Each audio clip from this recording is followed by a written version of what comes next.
Watching KEVU 25 News Now at 10.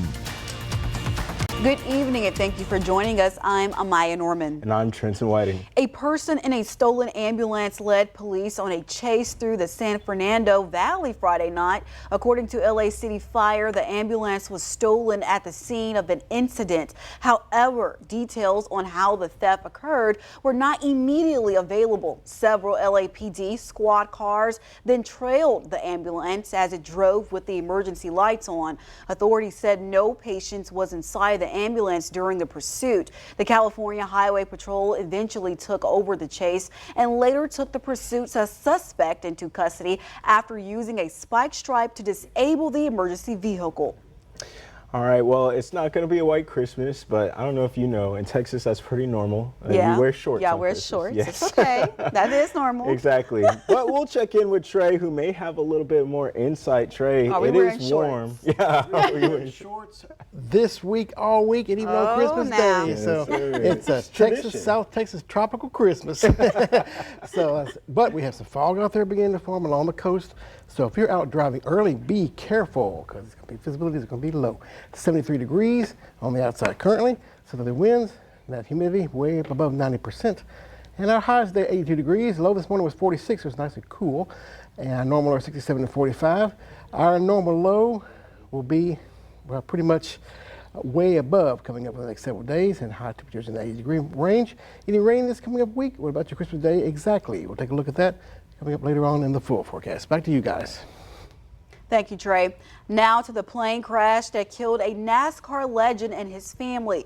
We're now learning about his wife and her final text sent from on board the plane to her mother just before the crash. The NTSB has also recovered the cockpit voice recorder. Here's the latest. Tonight, harrowing new details about the moments leading up to that horrific plane crash in North Carolina that killed 7, including NASCAR star Greg Biffle, his wife Christina, and 2 children. Christina's mother confirming to ABC News the group was flying out for a birthday trip and that her daughter sent her a final text in the minutes before the crash, telling People magazine the message read, "We're in trouble. Aircraft emergency. Aircraft is down. Unknown subjects. Runway 28. Moments later, the Cessna aircraft crashing short of the runway at Statesville Regional Airport. Officials say it was in the air for only 10 minutes and that the pilot was attempting to return to the airport amid rain and reduced visibility. The NTSB now processing the crash site as part of their investigation. We look at the people operating the aircraft, we look at the aircraft itself, and then we look at the environment, and the weather is one of those we look at and will look at very closely. Officials have recovered the cockpit voice recorder from the jet and have sent it for data extraction. Victor Oquendo, ABC News, Miami. A federal judge has overturned the conviction of one of the 2 men found guilty in the 2002 murder of rap icon Jam Master Jay of Run DMC. Carl Jordan Jr. was convicted last year, but the judge ruled prosecutors failed to prove he was motivated by a drug dispute. Prosecutors say they are reviewing the decision. The judge denied a similar motion from co-defendant Ronald Washington, saying the case against him was proven. A third suspect, Jay Bryant, has pleaded not guilty and is scheduled to go on trial next year. Once again, there's no place like home for the holidays, so if you are traveling, brace yourself for a lot of traffic on highways and airports. Yeah, AAA is expecting holiday travel numbers to break records this year. Jen Sullivan has details on what to expect. The holiday travel rush is underway. If you're hitting the roads or skies, you should expect plenty of traffic and long lines at airports. Holiday travel is big. AAA spokesperson Aixa Diaz says they're expecting more than 122 million people to travel starting Saturday, December 20th through New Year's Day. That would be a new record. What happens at the end of the year is that you've got this 2-week period when people are coming and going during different times. AAA says close to 110 million people will drive to their destination. So if you want to see more green than red on your GPS maps, here are the worst times to travel the next few days. AAA recommends leaving very early or late at night. The lightest traffic days are expected to be Christmas Eve, Christmas Day, New Year's Eve, and New Year's Day. Airports are expected to be packed as well. AAA estimates more than 8 million people will fly. The TSA this week warning passengers to expect busy airports. We do expect a significant increase in holiday travel during this holiday period. If you are flying, the TSA has some reminders for passengers. Do not bring a snow globe on board. The amount of water inside likely exceeds the 3.4-ounce liquid rule, so it must be checked.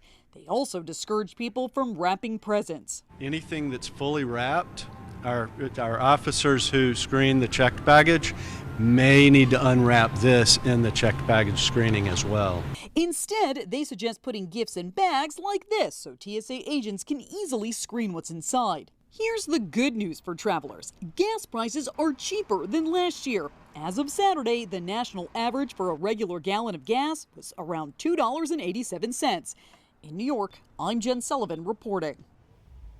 The mental health of many Americans remains a major concern. A new West Healthcare poll finds Americans' views on their own mental health are declining. For the first time, fewer than 30% of adults rate their mental health as excellent, a 13% drop over the past 6 years. Researchers say the COVID-19 pandemic appears to be a turning point. Before the pandemic, mental health ratings were stable, averaging 42%. That number dropped to 34% in 2020 and has continued to fall since. The city of Goliad is an integral part of Texas history, and an independence declaration signed there at the fort 190 years ago today was a major precursor to the state's eventual independence. In fact, it was signed months before the Republic of Texas declared their independence the following March. Site manager Scott McMahon spoke with me on the importance of keeping this history alive. So Goliad is a main player in the greater stage of the Texas Revolution and Texas just in general. That's one of the things that makes that declaration important, is that, you know, a major town in Texas is now saying, hey, yeah, we want independence, and it carries over to the consultation and eventually the convention. It really is a passion, and it's a passion that I've had for a very long time, most of my life. The group reenacted the declaration signing and raised a homemade flag created with the same material the Texians did in the 1800s. Now, for more local news content, weather, and sports, come to our website, crossroadstoday.com. And if you see news happening, let us know. Call the number on your screen to contact our newsroom or email us your tips at staff@crossroadstoday.com. A major U.S. military buildup in the Caribbean, why the Trump administration is escalating its fight against drug cartels and seizing vessels at sea, coming up.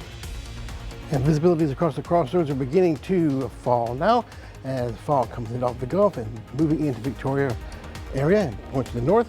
This will continue to thicken up the rest of the night, so you're having a early morning drive in the morning, Sunday morning. Be careful out there. Visibility will be reduced. What about tomorrow, though, and what about this week and Christmas Day? We'll take a look coming up in your forecast.